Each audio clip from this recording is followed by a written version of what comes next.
Always क्या होता है, सिग्मा बॉन्ड होता है, इस बात का ध्यान रखना।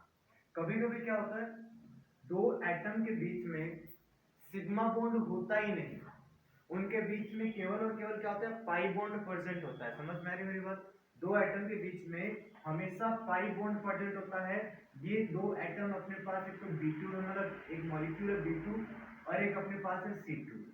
B2 और C2 के दोनों के बीच में क्या पाया जाता है, केवल और केवल पाई बॉन्ड पाया जाता है। मतलब B2 इन दो बोरॉन के बीच में और दो कार्बन के बीच में हमेशा पाई बॉन्ड पाया जाता है, इनके बीच में कभी भी सिग्मा बॉन्ड नहीं पाया जाता। इस चीज का बिल्कुल ध्यान रखना। समझ में आ गई मेरी बात? तो B2C2 में हमेशा पाई बॉन्ड पाया जाता है। बाकी जितने भी जो कंपाउंड होते हैं उनमें पहले तो सिग्मा बनता है, फिर क्या बनता है, पाई बॉन्ड बनता है। लेकिन इन दोनों के अंदर ऐसा नहीं होता। ऐसा क्यों नहीं होता?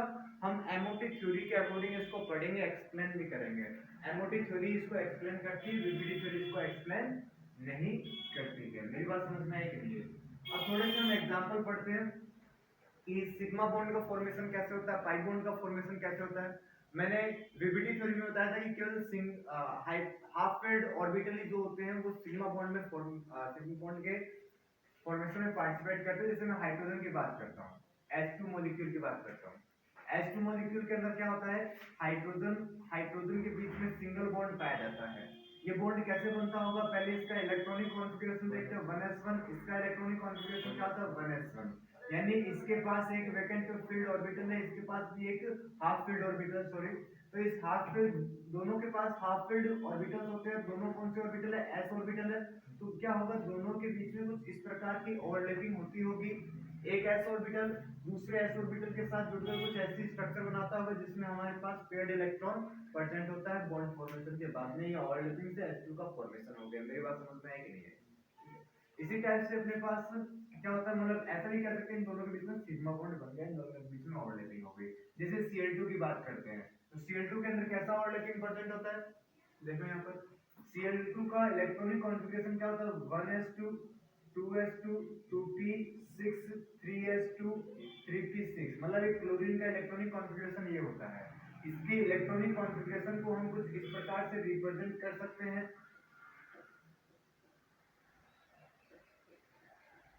यस की नो? 3p5 होता है, ये हो गया। इसमें हाफ फील्ड इलेक्ट्रॉन कितने हैं, ऑर्बिटल कितने हैं, एक है। इसी टाइप से दूसरे क्लोरीन के अंदर भी सेम होगा ऐसे कंडीशन। यस की नो? ऐसा ही होगा, ठीक है। अब क्या होगा, दोनों के बीच में ओवरलैपिंग होगी, इन दोनों ऑर्बिटल के बीच में ओवरलैपिंग होगी और कौन सा बॉन्ड बनेगा, सिग्मा बॉन्ड। क्योंकि जनरली दो एटम के बीच में जो बनने वाला पहला बॉन्ड होता है वो ऑलवेज कैसा होता है, सिग्मा होता है। लेकिन B2C2 के बीच में ऐसा नहीं होता, उनके बीच में पहले कौन सा बॉन्ड बनता है, पाई बॉन्ड। और पाई बॉन्ड ही होता है, सिग्मा बॉन्ड होता ही नहीं उनके बीच में। ये इंपॉर्टेंट चीज है, याद रखना। फिर हम बात करते हैं इसके अंदर, ठीक है, इन दोनों के बीच में पाई पाई बीच ये PP ऑर्बिटल के बीच की ओवरलैपिंग है क्या, PP के बीच की ओवरलैपिंग है क्या। फिर हम बात करते चलो थोड़ा सा O2 मॉलिक्यूल के बारे में देखें। O2 की स्ट्रक्चर कैसी होती है, O2 एक ऑक्सीजन है, उसको आउटर मोशन में कितने ऑर्बिटल कितने इलेक्ट्रॉन होते हैं, आउटर मोशन में 6 इलेक्ट्रॉन होते हैं। इसको ऑक्टेन कंप्लीट करने के लिए कितने की जरूरत है, 2 की जरूरत है। तो ये क्या कैसा बॉन्ड बनाएगा, ये जनरली डबल बॉन्ड बना देगा। समझ में आ गया? इसमें एक तो कौन सा बॉन्ड है, सिग्मा बॉन्ड। एक बॉन्ड कैसा है इसमें, पाई बॉन्ड। ये बॉन्ड का फॉर्मेशन हुआ कैसे, देखते हैं इसको। ये ऑक्सीजन का इलेक्ट्रॉनिक कॉन्फ़िगरेशन क्या होता है, 1s2 2s2 2p6 3s2, sorry 2p6 होता है ना, 2p4 ही होता है। ये इसका अगर ऑर्बिटल डायग्राम बनाए तो कुछ ऐसा बनेगा क्या, 1s2 2s2 2p4, ठीक है। कितने अनपेड इलेक्ट्रॉन है, दो अनपेड इलेक्ट्रॉन। तो कितने बॉन्ड बनेंगे, दो बॉन्ड बनेंगे। हमें पता है कि एक बॉन्ड तो कैसा होगा, इसी टाइप से अपने पास दूसरा ऑक्सीजन भी होगा। एक बॉन्ड तो कैसा होगा, सिग्मा बॉन्ड, और दूसरा बॉन्ड कैसा होगा, पाई बॉन्ड होगा। समझ में आ रही कि नहीं आ रही मेरी बात? एक चीज ध्यान रखना, सेकंड पीरियड में ग्रुप कौन से 14 टू ग्रुप 14 टू 17 समझ लो। सेकंड पीरियड में ग्रुप 14 टू 17 कि जितने भी नॉन मेटल एटम होते हैं, कि जितने भी नॉन मेटल एटम होते हैं, या 15 से कर लो तुम, 17 से भी नहीं, 14 से नहीं, 15 से भी कर लो। 15 to 17 में जितने भी नॉन मेटल आइटम होते हैं सारे के सारे कौन से पीरियड के, 15, जितने भी नॉन मेटल आइटम होते हैं वो अगर साइड एटम के रूप में है, साइड एटम के रूप में छोड़ो, ये समझ लो 15 to 17 सेकंड पीरियड के एलिमेंट कौन से होंगे, नाइट्रोजन और ऑक्सीजन, फ्लोरीन, ये तीन एटम समझ लो है ना। तीनों एटम क्या चाहते हैं कि अपना ऑक्टेन क्या हो जाए, कंप्लीट हो जाए। कार्बन भी क्या चाहता है, अपना ऑक्टेन कंप्लीट हो जाए। तो ये एटम जहां कहीं भी होंगे वहां पर क्या करेंगे, अपना ऑक्टेन कंप्लीट करेंगे। मेरी बात समझ रहे, ये एटम हमेशा क्या करेंगे, अपना ऑक्टेन कंप्लीट करेंगे। इतनी बात समझ में आ गई, ठीक है। अब मैं थोड़ा सा इसको समझाना चाहूंगा, आगे मैं पढ़ाऊंगा तब आपको थोड़ा और समझ आएगा। एक चीज ध्यान रखना कि कार्बन, नाइट्रोजन, ऑक्सीजन और फ्लोरीन ये जहां कहीं भी होंगे क्या करेंगे, अपना ऑक्टेन कंप्लीट करेंगे। ये एटम तो हमेशा अपना ऑक्टेन ही कंप्लीट करेंगे, इसके अलावा कुछ नहीं करेंगे। तो मैंने क्या कहा कि यहाँ पर ऑक्सीजन है तो ऑक्सीजन कितने कितने इलेक्ट्रॉन की पार्टनरशिप की, इसने एक एक इलेक्ट्रॉन की दो इलेक्ट्रॉन की पार्टनरशिप की, एक सिग्मा बॉन्ड बनाया, एक पाई बॉन्ड बनाया। इसी टाइप से अपने पास ये इस तरीके से बॉन्ड बन गया। ये पाई बॉन्ड देखो कौन कौन से ऑर्बिटल में बन रहा है, इस p ऑर्बिटल के बीच में और इस p ऑर्बिटल के बीच में पाई बॉन्ड बना है क्या। तो इस टाइप के पाई बॉन्ड को हम क्या कहेंगे, p पाई बॉन्ड कहेंगे। मेरी बात समझ में आ रही है कि नहीं आ रही। मैंने कहा कि p के बीच में ओवरलैपिंग हो रही, तो इस टाइप के बॉन्ड को हम क्या कहेंगे, p पाई बॉन्ड। समझ में आ गई, चलो ठीक है। एक तो एग्जांपल और करते हैं, चलो इस एग्जांपल को सुन करना। नाइट्रोजन की बात करते हैं। नाइट्रोजन मैंने सर को बता दिया था, नाइट्रोजन के आउटर मोस्ट शेल में कितने इलेक्ट्रॉन होते हैं, 5 इलेक्ट्रॉन होते हैं। कितने इलेक्ट्रॉन होते हैं, 5 इलेक्ट्रॉन। ऑक्टेन कंप्लीट करेगा और 3 इसकी जरूरत होगी तो कितने बॉन्ड बनेंगे, 3 बॉन्ड। एक तो इसके अंदर क्या बनेगा, सिग्मा बॉन्ड, और बाकी दो क्या बनेंगे इसके अंदर, पाई बॉन्ड। नाइट्रोजन का इलेक्ट्रॉनिक कॉन्फ़िगरेशन क्या होता है, 1s2 2s2 2p3, यानी ये इस प्रकार का इलेक्ट्रॉनिक कॉन्फ़िगरेशन होगा क्या। इसमें हाफ फील्ड ऑर्बिटल कितने हैं, 3 है, तो ये कितने बॉन्ड बनाएगा, 3 बॉन्ड बनाएगा। जिसमें एक बॉन्ड तो कैसा होगा इसमें, सिग्मा बॉन्ड। दो बॉन्ड कैसे होंगे इसके अंदर, पाई बॉन्ड। तो दो पाई बॉन्ड कैसे बनेंगे, देखो शायद कुछ इस तरीके से ओवरलैपिंग होगी, इस तरीके से ओवरलैपिंग होगी। ये p ऑर्बिटल इस p ऑर्बिटल के साथ कैसा बॉन्ड बनाएगा, सिग्मा बॉन्ड। और ये कैसा बॉन्ड, ये दोनों कौन से पाई बॉन्ड बनेंगे, p पाई बॉन्ड बनेंगे। तो पाई बॉन्ड अपने पास दो टाइप के होते हैं, मैंने कल बताया था शायद, p pi and d pi p पाई। मिटा दो इसे, समझ में आ गई चीज। अब अपने पास इसमें मैंने कुछ एलिमेंट या एटम बताए हैं जिनमें किस तरीके से बॉन्ड का फॉर्मेशन होता है, कुछ और हम बात करेंगे। हम बात करते हैं अब NH3 की, ठीक है।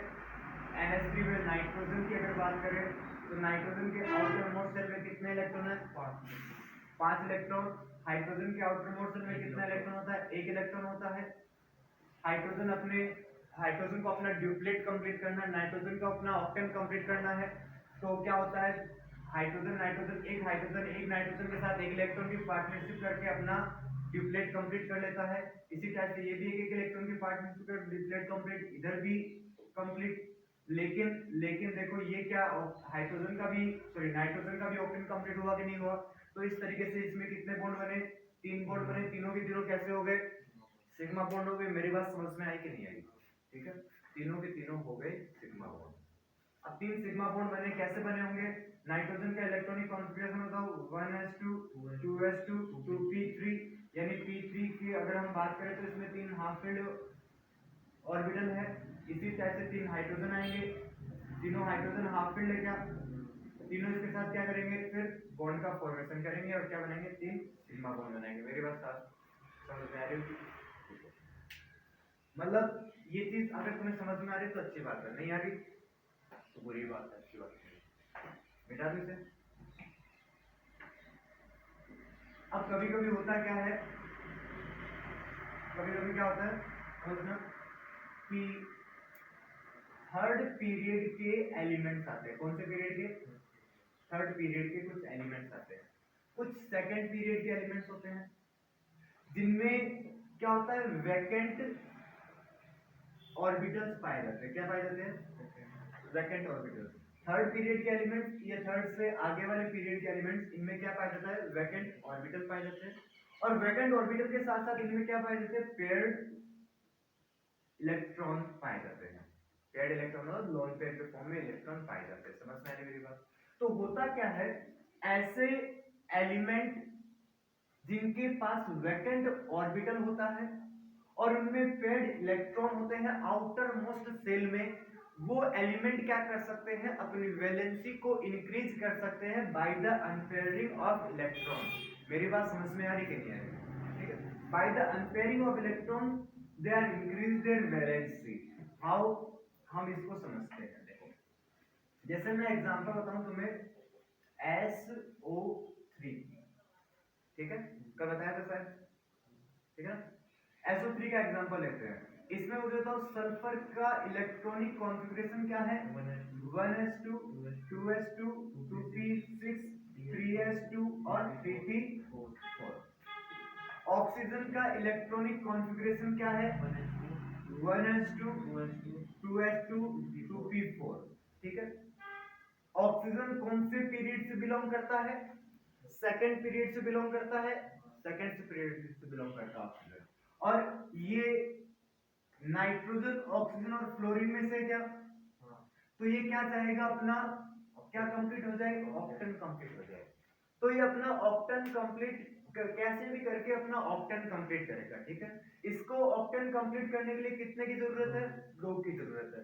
तो ये सल्फर के साथ बॉन्ड बनाएगा, कैसे बॉन्ड बनाएगा, एक ऑक्सीजन कैसे कितना बॉन्ड बनाएगा इसके साथ, डबल बॉन्ड इस तरीके से बना लेगा और तीनों ऑक्सीजन ऐसे डबल डबल बॉन्ड बना लेंगे। समझ में आ गई बात? तो मुझे तो सल्फर के पास कितने बॉन्ड हो गए टोटल, सल्फर के 1 2 3 4 5 6 है। समझ में आ गई मेरी बात? अगर इसके 6 बॉन्ड बन रहे तो मतलब इसके पास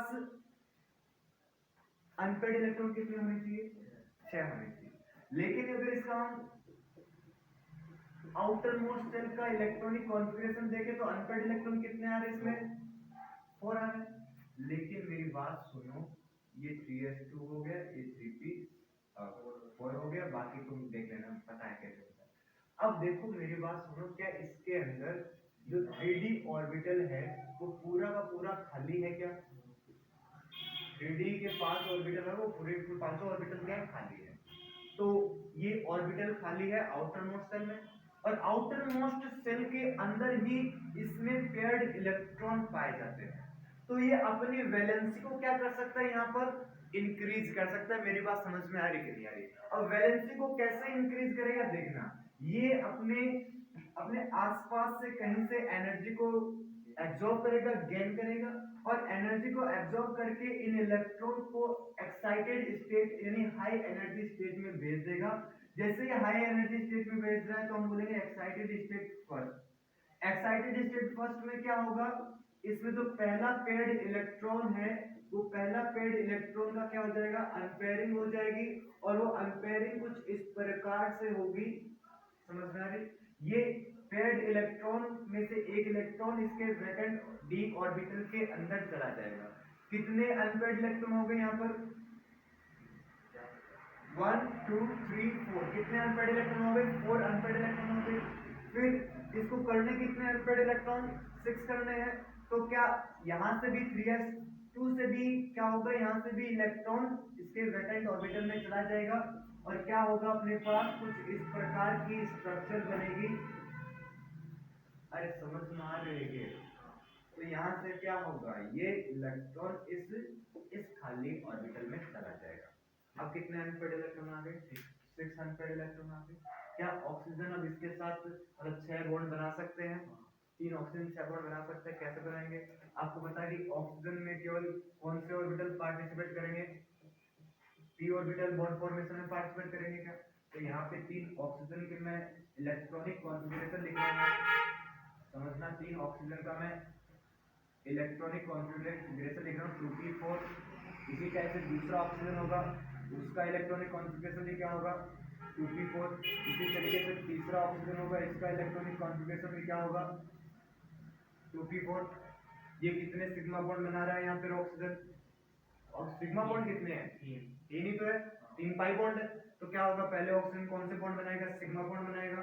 तो जनरली पहले ऑक्सीजन क्या करेगा, इनके साथ ओवरलैपिंग करेगा। हर एक ऑक्सीजन क्या करेगा, पहले ओवरलैपिंग करके कौन सा बॉन्ड बनाएगा, सिग्मा बॉन्ड। तो ये कौन से बॉन्ड बन गए, पहले सिग्मा बॉन्ड बन गए। अब सिग्मा बॉन्ड बनने के बाद क्या बनेंगे, पाई बॉन्ड बनेंगे। तो ये पी ऑर्बिटल यहाँ तक तो बॉन्ड बन गए यहाँ तक। अब ये पी ऑर्बिटल का अनपेयर्ड इलेक्ट्रॉन किसमें पार्टिसिपेट करेगा, इसके साथ कौन से बॉन्ड फॉर्म में पार्टिसिपेट करेगा, पाई बॉन्ड में। ये डी ऑर्बिटल का इलेक्ट्रॉन कौन से बॉन्ड में फॉर्म में पार्टिसिपेट करेगा, पाई बॉन्ड में। और ये भी कौन से में करेगा, पाई बॉन्ड के अंदर पार्टिसिपेट करेगा। मेरी बात समझ में आएगी। तो यहाँ पे बताओ, इस पाई बॉन्ड को हम क्या बोलेंगे, ये पी और पी के बीच में बन रहा है क्या, पी पाई। ये क्या है, पी पाई डी पाई। ये क्या है, पी पाई डी पाई या डी पाई पी पाई, ऐसे इनको नाम दे सकते हैं। समझ में आती है। तो पी पाई डी पाई मतलब पाई बॉन्ड कितने टाइप के होते हैं, दो टाइप के होते हैं। कौन कौन से, पी पाई पी पाई, पी पाई पी पाई। जो भी कुछ है तुम समझना चाहो, मिटा दी सर। अब क्या है, एक एग्जांपल एक और करोगे तुम। SO2 की अगर बात करें तो उसमें वो कितने पी पाई डी पाई ऐसे कुछ इलेक्ट्रॉन बनेंगे। इसमें एक्साइटेड स्टेट कितनी थी, दो एक्साइटेड स्टेट थी ना, ध्यान।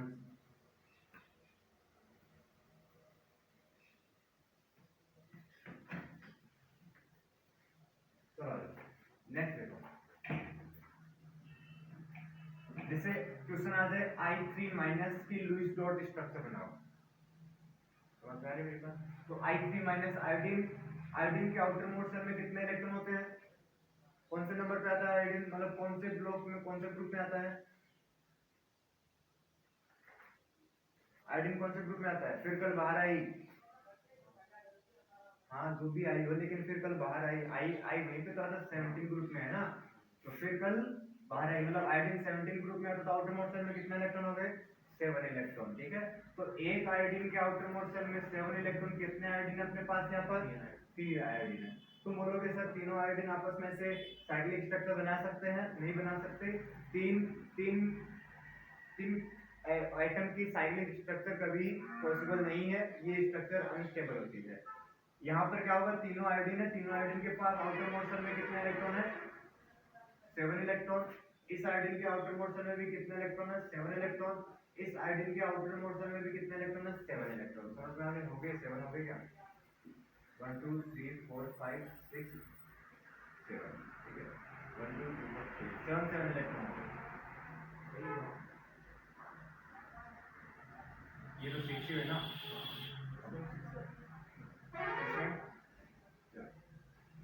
देखो जो साइड वाले एलिमेंट होते हैं, साइड वाले नॉन मेटल एलिमेंट, साइड वाले नॉन मेटल एलिमेंट, देखो ये साइड वाले एलिमेंट होते हैं। एक होता है अपने सेंटर वाला एलिमेंट। सेंटर वाला एलिमेंट वो एलिमेंट जिसकी वैलेंसी क्या होती है, सबसे ज्यादा होती है, उसे क्या कहते हैं हम, सेंट्रल एटम कहते हैं। जैसे मैं बोलूं PCl5, ठीक है, PCl5 में किसकी वैलेंसी ज्यादा है, वैलेंसी यानी कौन ज्यादा बॉन्ड बना रहा है, यहाँ पर बॉन्ड कौन बना रहा है, एक अकेला एटम जो बॉन्ड बना रहा है कौन सा है।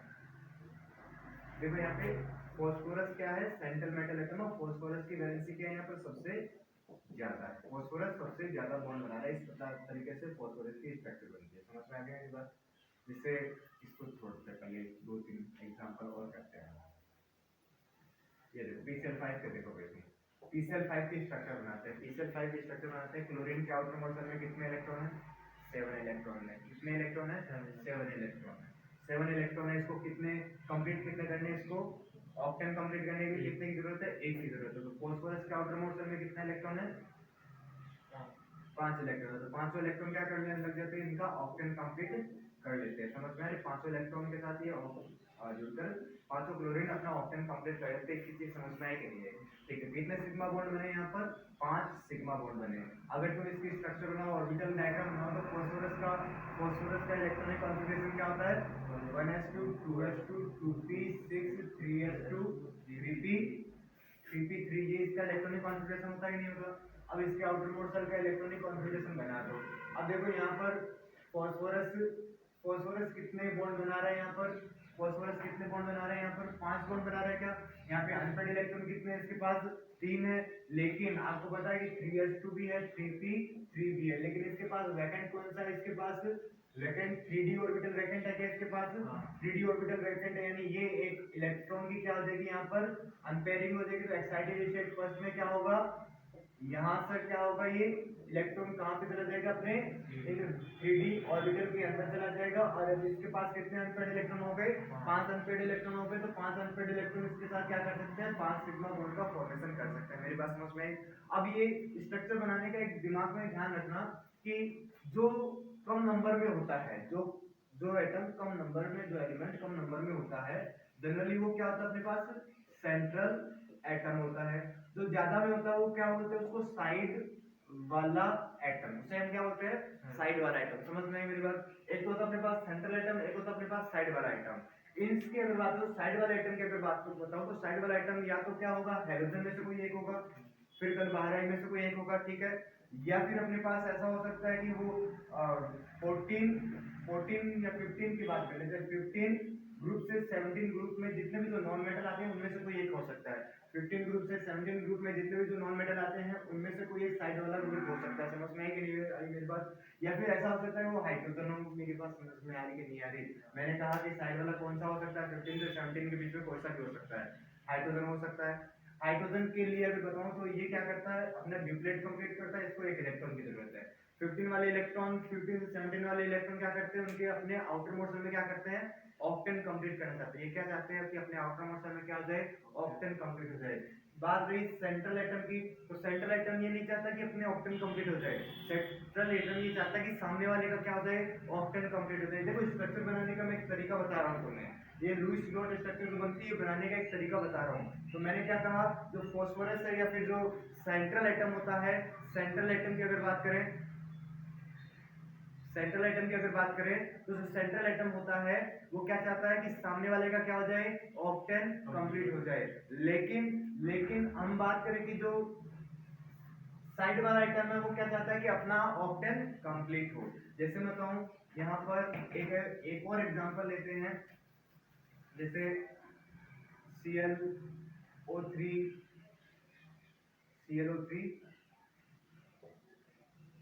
HClO4 की बात करते हैं, HClO4 की बात करते हैं, या ClO4 माइनस की बात करते हैं, ClO4 -1, ठीक है, इसकी बात करते हैं। हो गया क्या, साथ हो जाएगी क्या, ClO4 माइनस की बात करते हैं। इसमें सेंट्रल एटम कौन बताओ, ये Cl क्या है, central atom.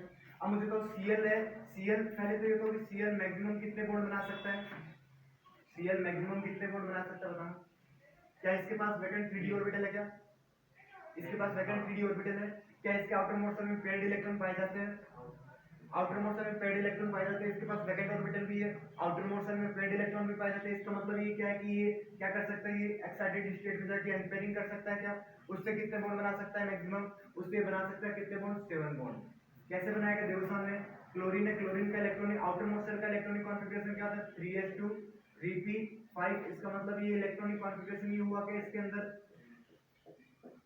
As a normal condition इसके अंदर कितना अनपेयर्ड इलेक्ट्रॉन है, 1, but in excited state first 3d orbital पाए जाते हैं इसके पास। इन एक्साइटेड स्टेट फर्स्ट इसकी अनपेयरिंग हो जाएगी, तो क्या बनेगा अपने पास, इसकी अनपेयरिंग हो जाएगी तो क्या बनेगा, एक अनपेयर्ड इलेक्ट्रॉन बढ़ गया, कितने अनपेयर्ड इलेक्ट्रॉन हो गए टोटल 3। अब एक्साइटेड स्टेट सेकंड की बात करें तो इसमें अनपेयर्ड इलेक्ट्रॉन कितने हो जाएंगे,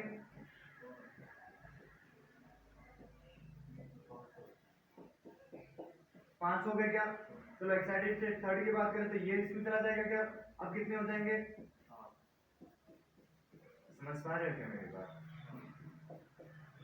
7 हो गए क्या, 7, 1 2 3 4 5 6 7। तो कितने ऑर्बिटल हैं जो बॉन्ड फॉर्मेशन में पार्टिसिपेट कर सकते हैं, 7 ऑर्बिटल है जो बॉन्ड फॉर्मेशन में पार्टिसिपेट कर सकते हैं। अब 7 है, यहाँ पे ऑक्सीजन है, ऑक्सीजन कितने हैं यहाँ पर, 4 ऑक्सीजन। इन 4 ऑक्सीजन में एक ऑक्सीजन पे चार्ज कैसा है, माइनस। अब तुम कैसे बताओगे कि ऑक्सीजन पे चार्ज क्लोरीन पे क्यों नहीं हो सकता, ध्यान रखना अगर किसी कंपाउंड में नेगेटिव चार्ज आता है तो वो ऑलवेज क्या होगा, हायर इलेक्ट्रोनेगेटिव एलिमेंट पे होगा। तो क्लोरीन और ऑक्सीजन में से हायर इलेक्ट्रोनेगेटिव एलिमेंट कौन सा है, कौन है? इलेक्ट्रोनेगेटिविटी। वो इलेक्ट्रॉन या एंथैल्पी होती है। इलेक्ट्रोनेगेटिविटी क्या होती है? मैंने कहा था ना, फोन, ये फर्स्ट, ये सेकंड, ये थर्ड, सबसे ज्यादा इलेक्ट्रोनेगेटिव कौन है? फ्लोरीन। उसके बाद कौन आता है? ऑक्सीजन। उसके बाद कौन आता है? उसके बाद जितने भी दो हाइड्रोजन है वो आएंगे, ठीक है ना।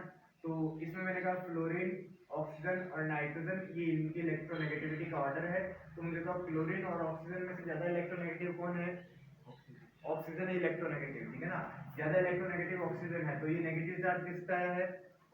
ऑक्सीजन पे आया है। यानी क्लोरीन के साथ क्या जुड़े हुए? चार ऑक्सीजन जुड़े हुए। उन चार ऑक्सीजन में से एक ऑक्सीजन पे क्या है? नेगेटिव चार्ज है। नेगेटिव चार्ज है। बाकी इन सब बताओ, ऑक्सीजन में आउटर मोर्टल में कितने इलेक्ट्रॉन होते हैं? 6 इलेक्ट्रॉन होते हैं। आउटर मोर्टल में कितने इलेक्ट्रॉन होते हैं? 6 इलेक्ट्रॉन। इस ऑक्सीजन के आउटर मोर्टल में कितने इलेक्ट्रॉन होंगे? फिर 6 तो होंगे, 6 तो होंगे, लेकिन एक इलेक्ट्रॉन क्या है इसके एक्स्ट्रा में आएगा इसके पास, तो इसमें कितने इलेक्ट्रॉन हो गए? 7 इलेक्ट्रॉन हो गए। अब मुझे तो क्लोरीन के पास आउटर मोर्टल में कितने इलेक्ट्रॉन हो गए? 7 इलेक्ट्रॉन है। क्या 7 इलेक्ट्रॉन होते हैं आउटर मोर्टल में? क्लोरीन कितने बॉन्ड बना सकता है? मैक्सिमम 7 बॉन्ड बना सकता है। तो क्या 2 बॉन्ड इसके साथ बनाएगा कि नहीं बनाएगा? क्योंकि इसको कितने की जरूरत है? 2 की। ऑक्सीजन तो हमेशा क्या चाहता है कि किसी के साथ भी बॉन्ड बनाए। भाई साहब अपना तो क्या होना चाहिए? ऑक्टेन कंप्लीट होना चाहिए, वरना अपन नाराज हो जाएगा। समझ में आ रही मेरी बात? तो ये भी क्या चाहता है? अपना ऑक्टेन कंप्लीट होना चाहिए। ये ऑक्सीजन भी क्या चाहता है कि अपना ऑक्टेन कंप्लीट होना चाहिए। तो ये क्लोरीन भी क्या चाहता है? ठीक है भाई, इनके ऑक्टेन कंप्लीट हो तो अच्छी बात है। ये क्लोरीन, ये ऑक्सीजन क्या बोलेगा कि अपन के पास पहले से एक इलेक्ट्रॉन है, तो यहाँ पे क्या मतलब अपने पास पहले से 7 इलेक्ट्रॉन है, अपने को कितने की जरूरत? एक की जरूरत। तो ये क्या करेगा? एक सिंगल बॉन्ड बना लेगा। तो क्या इसकी स्ट्रक्चर बन गई कुछ ऐसी? इसके स्ट्रक्चर में कितने सिग्मा बने? 4 सिग्मा बने। तो पाई कितने बने इसके अंदर? 3 पाई बने। क्या मेरी बात समझ में आ रही है? क्या ऐसे लुईस डॉट स्ट्रक्चर बना सकते हो तुम? बहुत बढ़िया बात। क्या है, मैं इसको मिटा दूं? चलो अच्छी बात है। तो ये तुम्हें स्ट्रक्चर को बनाना समझ में आ गई कैसे बनाते हैं, ठीक है। इसके बाद अपने पास आता है I3 माइनस। तो I3 माइनस वाला स्ट्रक्चर और देख लेते हैं। I3 माइनस और I3 प्लस की बात करते हैं। I3 माइनस इसकी बात करते हैं, ठीक है। I3 माइनस की बात करते हैं। चलो इसमें क्या है कि एक आयोडीन, तीनों आयोडीन है। क्या 3 आयोडीन है? बहुत बढ़िया बात है भाई, 3 आयोडीन है। 3 आयोडीन में एक आयोडीन पे नेगेटिव चार्ज है। किसी भी आयोडीन पे एक नेगेटिव चार्ज रख दो, चाहे तुम बीच वाले आयोडीन पे रख दो नेगेटिव चार्ज। 1 2 3 4 5 6 7। ये क्या है? 1 2 3 4 5 6 7। और ये क्या? 1 2 3 4 5 6। और एक इलेक्ट्रॉन जो जो माइनस है उसको एक और रख दो यहाँ पर। समझ में आ गई मेरी बात? तो कितने हो गए टोटल? ये आइटम क्या चाहता है? साइड वाला आ गया क्या ये? और 17 ग्रुप में से आ गया। आउटर मोड में कितने हो गए? 7 हो गए। तो एक आइटम को तो सेंटर मान लो, बाकी दो को क्या कर दो? साइड वाला आइटम। साइड वाला आइटम, चलो भाई साइड वाला आइटम क्या चाहता है कि अपना तो ऑक्टेन कंप्लीट हो। ये साइड वाला आइटम भी क्या चाहता है? अपना तो ऑक्टेन कंप्लीट हो। बस बहुत बढ़िया बात है, साइड वाला आइटम चाहे अपना ऑक्टेन कंप्लीट हो, अच्छी बात है, कर लो। लेकिन इस ऑक्सीजन पे लॉन पेयर कितने हो गए? फिर 3 हो गए। इस पे चार्ज कैसा आ गया? माइनस। इस पे भी लॉन पेयर कितने? 3। इस पे भी लॉन पेयर कितने? 3। ये क्वेश्चन इस बार पूछा गया, इस बार नहीं पिछले साल IIT JEE मेंस में पूछा गया था। क्वेश्चन क्या था? क्वेश्चन ये था I3 माइनस का total number of lone pair कितने होते हैं। तो ये ध्यान रखना, ऐसे क्वेश्चन भी, ऐसे बावली बुक्स वाले क्वेश्चन भी आता है कि I3 माइनस में कितने लॉन पेयर होते हैं। तो देख के बता दो, एक तो अपने पास क्या हो जाएगा इसके अंदर? सेंट्रल। बाकी दो क्या हो जाएगा? साइड वाले। माइनस वाले उसको लगा देना, बन गए स्ट्रक्चर। कोई दिक्कत? चलो ठीक है। अब यहाँ तक कंप्लीट होने के बाद, यहाँ तक कंप्लीट होने के बाद अपन चलते हैं नेक्स्ट वाले टॉपिक की तरफ। डीबीटी थ्योरी समझ में आ रही है क्या? कब सिग्मा बनेगा, कब पाई बनेगा, पाई कौन सा होगा, किससे बनेगा, ये सारी चीजें पता चल गई क्या? मैंने लास्ट टाइम बताया था कि अपने पास जो ओवरलैपिंग होती है, उस ओवरलैपिंग को इफेक्ट करने वाले फैक्टर कौन कौन से होते हैं, ये लास्ट चीज है इसके अंदर। बाकी बकवास नहीं पढ़ेंगे, फिर हम हाइब्रिडाइजेशन में चलेंगे, ठीक है। ओवरलैपिंग को इफेक्ट करने वाले फैक्टर कौन कौन से हैं? तो भाई साहब ओवरलैपिंग को इफेक्ट करने वाले फैक्टर में सबसे पहला जो फैक्टर आता है अपने पास, वो आता है nature of overlapping. Nature of overlapping, nature of overlapping आता है अपने पास, ठीक है ना। Nature of overlapping. तो नेचर ऑफ ओवरलैपिंग की हम बात करेंगे तो इसमें जो को एक्सियल ओवरलैपिंग होती है वो हमेशा ग्रेटर देन होगी किससे, कोलैटरल ओवरलैपिंग से हमेशा ज्यादा होगी। समझ में आ रही है मेरी बात? को एक्सियल ओवरलैपिंग कोलैटरल ओवरलैपिंग से हमेशा ही क्या होगी, ज्यादा होगी। अब यहाँ पे देखो को एक्सियल ओवरलैपिंग कौन कौन सी थी, मैंने कहा कि पीजेड पीजेड के बीच की ओवरलैपिंग को एक्सियल होगी। मान के चलो कि जेड कौन से एक्सिस है, इंटरन्यूक्लियर एक्सिस है ना। फिर इसके बाद एस पी जेड के बीच की ओवरलैपिंग कैसी होगी, कोएक्सियल ओवरलैपिंग, और एस एस के बीच की ओवरलैपिंग कैसी होगी, कोएक्सियल से। ये ऑलवेज ग्रेटर देन और किससे, पीएक्स पीएक्स से और टीवाई टीवाई से हमेशा क्या होगा। ओवरलैपिंग को इफेक्ट करने वाले फैक्टर में सबसे पहला फैक्टर कौन सा, nature of overlapping. Nature of overlapping में हम बोलते हैं कि कोएक्सियल ओवरलैपिंग कोलैटरल से हमेशा क्या होती है, ज्यादा होती है। तो मतलब इन तीनों की ओवरलैपिंग इन दोनों से हमेशा क्या होगी, ज्यादा होगी। डायरेक्शनल प्रॉपर्टी क्या कहती है, डायरेक्शनल प्रॉपर्टी कहती है कि भाई साहब जो कोएक्सियल ओवरलैपिंग, डायरेक्शनल प्रॉपर्टी कहती है कि भाई साहब पी पी के बीच की ओवरलैपिंग हमेशा एस एस से क्या होगी, ज्यादा होगी। क्योंकि पी और पी के बीच में जो ओवरलैपिंग, पी जो ऑर्बिटल होता है उसमें डायरेक्शनल नेचर होती है। पी ऑर्बिटल में हमेशा क्या होती है, डायरेक्शनल नेचर होती है।